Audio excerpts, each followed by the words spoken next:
If you've been playing board games for at least a decade, then you've probably acquired quite a number of games. Which begs the question, are your oldest games still getting played?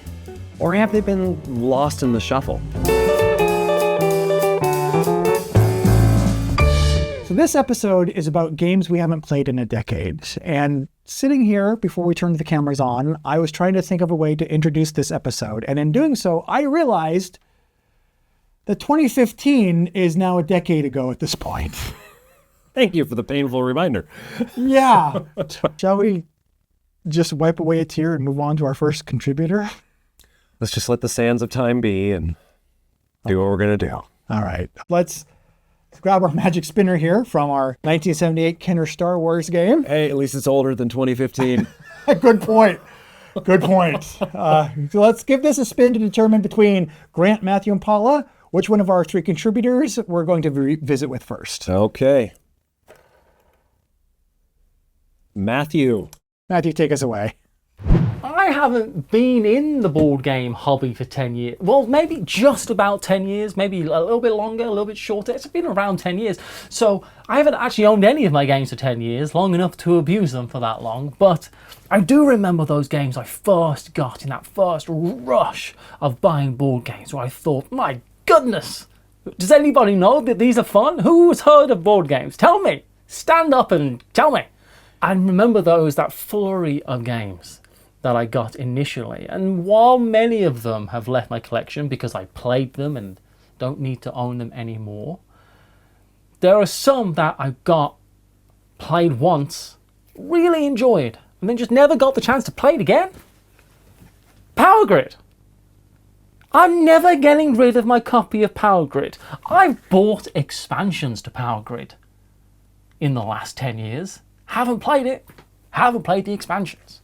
But you be sure I'll be watching the video that's top 10 expansions for Power Grid. I'm all over that. Which one do I need? None of them. I mean, apparently the Korea one is good. But I just haven't got the chance to play. It's a big game. Sometimes it's a hard sell. Friedman Friese's popularity has only blossomed in that amount of time. They've remade Power Grid since I bought it in a new edition. And they made another game based on Power Grid. I still haven't played mine again.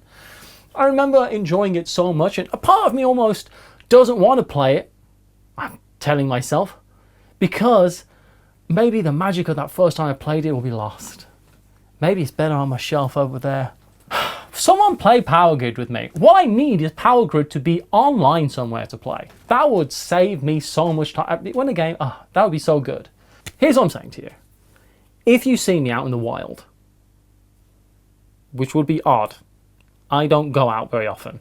But if you do, and you say, I've got a copy of Power Grid in my bag, do you want to play? Tell me. Because the answer is yes. I do indeed want to play Power Grid. It's so good. I have a confession to make to you. I also have Power Grid over there on that shelf. I have never played Power Grid, but I want to. I really want to, but not yet. Well, 3 Hail Marys and all is forgiven. Well, thank you.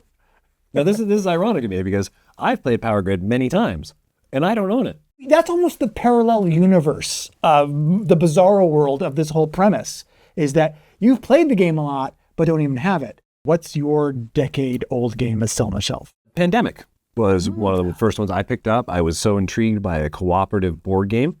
And at the time, my sister-in-law lived with my wife and I. And so we just had a lot of fun. There was a couple of years there, so we even had some ice storms where we have pictures of us playing Pandemic with just candles.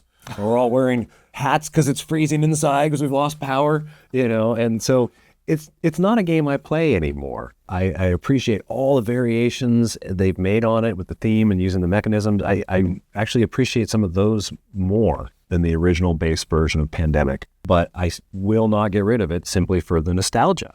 I was going to ask, because you're right.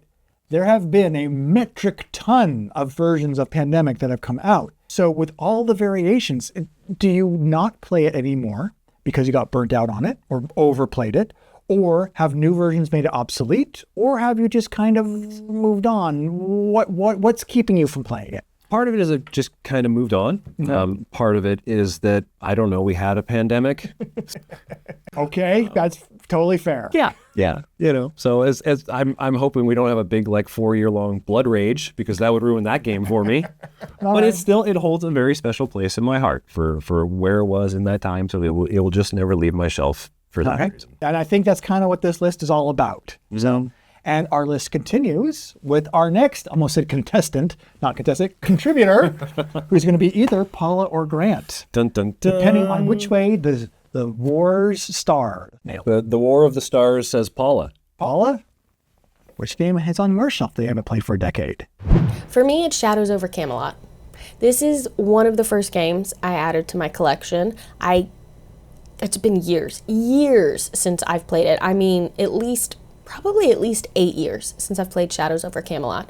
And I guess that's probably because there are newer and fresher games that kind of take what Shadows over Camelot does and they do it better, or just in a newer, fresher, more modern way. You know, you have kind of little mini games and set collection, and it's semi-co-op because one of you might be a trader, but maybe one of you isn't.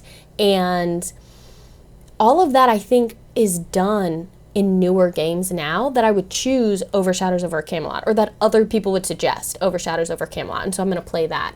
But I'm never getting rid of Shadows over Camelot. One, there's a huge nostalgia factor for me, right? Because it is one of the earliest games I've played. Two, it's a great game. Three, I love King Arthur and Camelot. The theming is great. And if anyone ever suggested, hey, we should play Shadows over Camelot, I would say yes. I wouldn't even hesitate. I wouldn't think about it. I'd be like, yeah, we totally should play that. So because of that, there's no reason to get rid of it. So it just sits on my shelf and waits for the moment where someone goes, we should play that. Oh, I think it's really interesting that Paula mentioned Shadows over Camelot, because I have that game over on the shelf right over there across from us. I obtained it for almost the exact same reason Paula did, and it is retained for almost the exact same reason Paula has. So yeah, I can totally understand that nostalgic factor and just that quirk about that game, the quirks it has, even though other games have come along and done those same quirks perhaps in different ways. Yeah, and I just want to point out the irony that two of the hosts of this show have the exact same game that they acquired for the same reason, hold on to it for the exact same reason, and yet are somehow unable to find people to play it with. Well, get a load of this. If you think that is something, wait till you hear my game. I think it's no secret to anyone who watches this show that my whole childhood was all about the G.I. Joe series of the 80s. The 3 3/4-inch figures, the cartoon, the comic books, the board games. I had this guy, the G.I. Joe Commando Attack game, when I was a kid. This thing, look at this. Does it have the... Yeah, this is this 4x4 foot board that you lay out on the floor. And it's got these little jail cells and these little HQ buildings, and you got your little standees. This game, you're basically, trying to go and capture the enemy, put them in your little barricade, or put them in your little jail, and then come and save them. Put them in your capture the flag. Yeah, in a way. You're trying to go and blow up their headquarters or their supply depot, or anyway. Here's a picture of the back of the box for those of us playing along at home. I had this growing up. And I played the living daylights out of this thing to the point where it basically fell apart. Okay. Time goes by. I grew older, not necessarily up, but I do grow older. So a few years ago, they reintroduced the G.I. Joe Classified line, which is 6-inch versions of the figures. And of course, that just reignited this wave of nostalgia for me. And during one of these overwhelming waves of nostalgia, I tracked this guy down on eBay. And I never planned on playing it. But I wanted to have this piece of my history back on my shelf. Interesting. I'm not sure how healthy that is to have done, but it gave me a little bit of fulfillment. It gave me a little bit of connection, brought me a little bit of joy. And if board games aren't giving you joy, what's the point? Yeah, right. And most people, they think that's from playing them. Yeah. Although you can get joy from owning them. I honestly do believe that is a completely fair way to look at it. That is a topic for another episode. Yeah. I think we both have something to say about that. Absolutely. Absolutely. My one question, though, was the iron-on still in that copy that you bought? Oh, that we got to find out. Please note on the front, official iron-on team badge. Let's find out. Let's see. So you got your standees here. Oh. Top secret dispatch. Oh, do you see what I see? As in dispatch. That is dispatch. Dispatch right here. Holy cow. Look at that. That is Wow. authentic stuff, right? Right. It's probably made out of asbestos. So, let's just put that right back in the plastic bag. Yeah, okay. Look at that. It even has the sprue. It has the sprue that it came from. Look at that. Look at that. Oh. Exciting. Let's move on to, I believe, Grant is up next. I believe so. All right, let's to the Grant machine. To the Grand Machine. Well, I think it's only been about 7 years, but there was a pandemic in the middle, so it feels like 10 years since I have played the game Dixit. And yet it remains in my collection. Like many people, Dixit is one of the games that got me into board games. This is a game I played early on in my board game journey, and I think I keep it around even though I haven't played it in so long because it has just inspired so many other games, and I play those other games. I have played those other games more regularly. I still play Mysterium regularly. I play it every Halloween season. I love the game Obscurio. I really like the game Detective Club. There are all of these games that were inspired by Dixit, and so I think I keep Dixit as kind of like a little salute to the game, thank you for your place in board game history, Dixit.